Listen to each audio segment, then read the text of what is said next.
Hey, in this video, we're going to be talking about dividing mixed numbers into fractions, okay?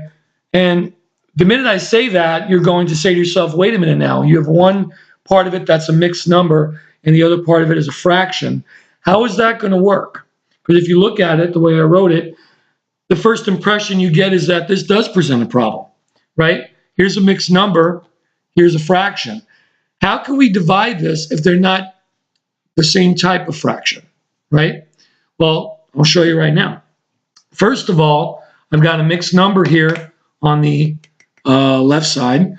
I've got 1 1/3, right? I've also got a regular fraction here. My goal is to make it so that both of these are fractions, not mixed numbers, that they're both actual fractions, okay? So I'm going to take the first one here, the 1 1/3. I have to make this into a regular fraction without this big whole number in front of it, right? So the first thing I have to do is I have to take this, and rewrite it down here, and I go through the steps, and remember what I call it in a previous video I made months ago. I call it getting mad, right? Getting mad. M, of course, stands for multiply, and you're going to do it, by the way, clockwise, right? But you're starting at the bottom. You're starting with the denominator 3. You're going to multiply it by 1. So 3 times 1 is 1, correct?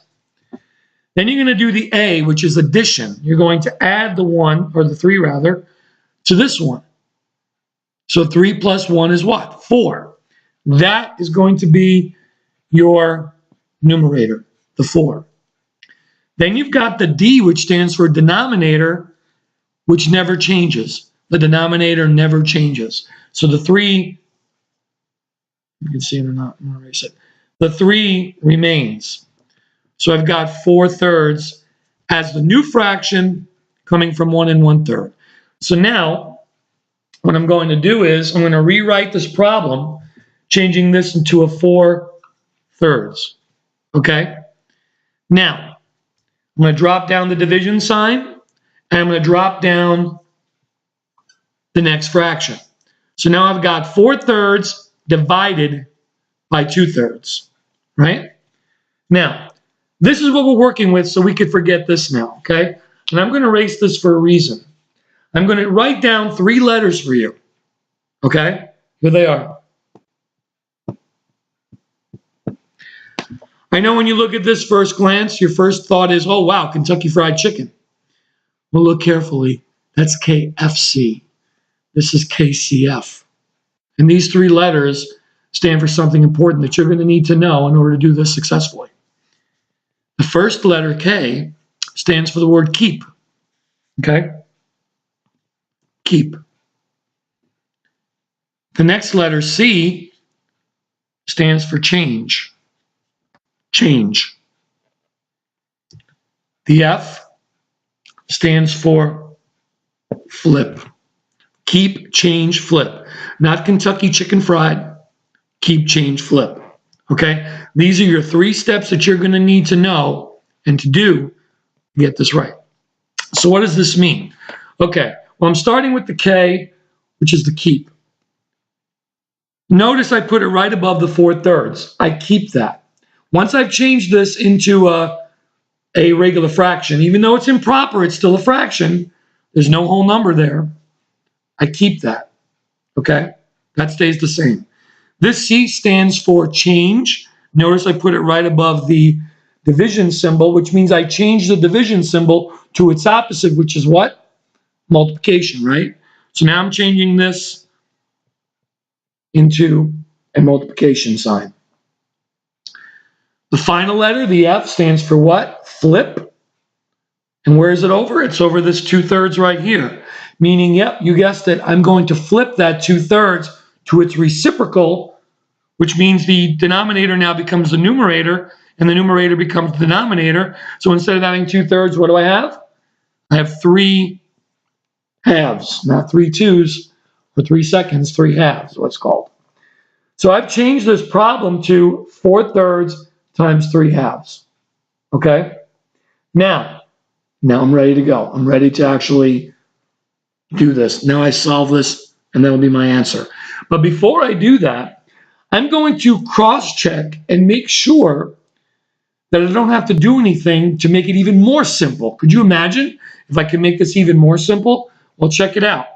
First, I'm going to cross-check this to this, right? And what do you know? It's the same number. 3 and 3 are the same number, am I right? So guess what I can do? 3 goes into itself how many times? Once. So I'm going to change both of these 3's to a 1. Okay? Now, I cross-check the other way. I cross-check the 2 with the 4.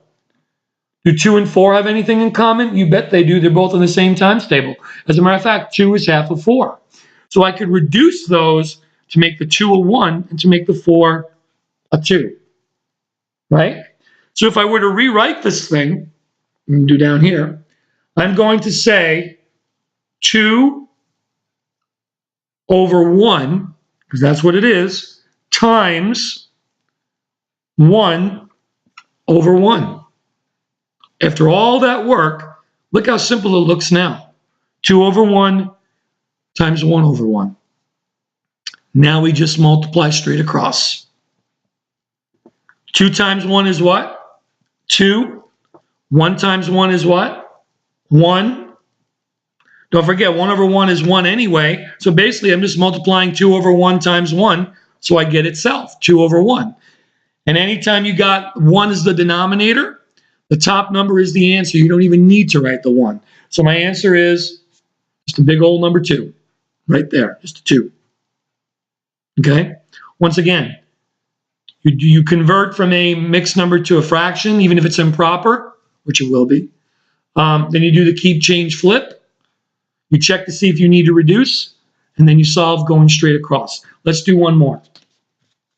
Remember, you could always pause, go back, take notes, I hope. Okay, let's try this one over here.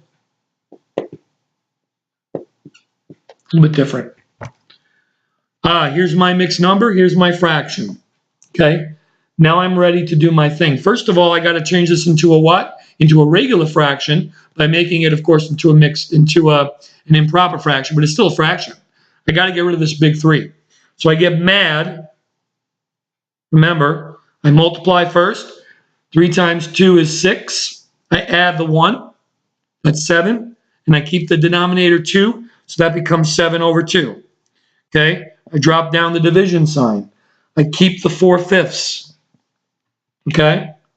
Now, I put my Kentucky Chicken Fried, keep, change, flip, right? And I do that next. I keep the 7 over 2. I change I hope you can see that with that glare there. Sorry about that. I change the division symbol to the opposite, which is a multiplication symbol. And I flip the 4/5 and make it 5 over 4, right? Make that 5. 5 over 4, correct? Okay. So now I check to see if there's anything I could do to make this even more simple by cross-checking the numbers. First of all, 7 and 4. Do 7 and 4 have anything in common? Do they share the same times table? No, they don't. So that could be left alone. Now I cross-check the 2 and the 5. Can they be changed? Do they share the same times table? No, they don't. So guess what? In this case, what you see is what you get, right? So I just have to multiply straight across 7 halves times 5 fourths. And they go straight across. 7 times 5 rather is what? 35. 2 times 4 is what? 8. Okay. Notice I've got a big improper fraction here.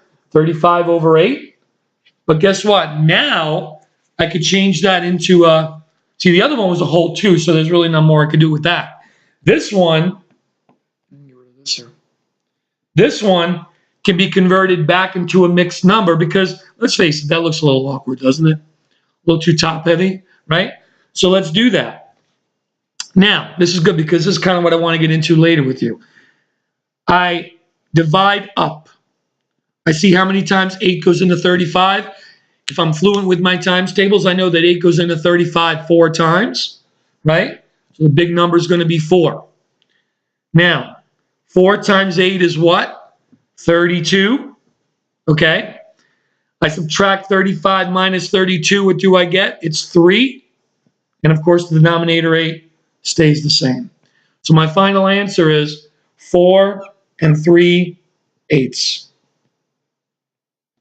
4 3/8. That's my final answer. I know it's a lot, but remember, the beauty of this is you could always pause it, take your time, try the steps one at a time. So that's how you do it. Not only was that dividing fractions, doing the regular steps, but actually changing that improper fraction you got at the end back into a mixed number. Okay? I'm going to give you one that you could try on your own, and you could always go back and check your notes to make sure you did it right.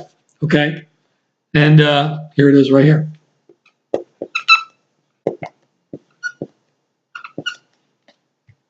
All right? That's your mixed number, and that is your regular fraction. Remember, keep, change, flip.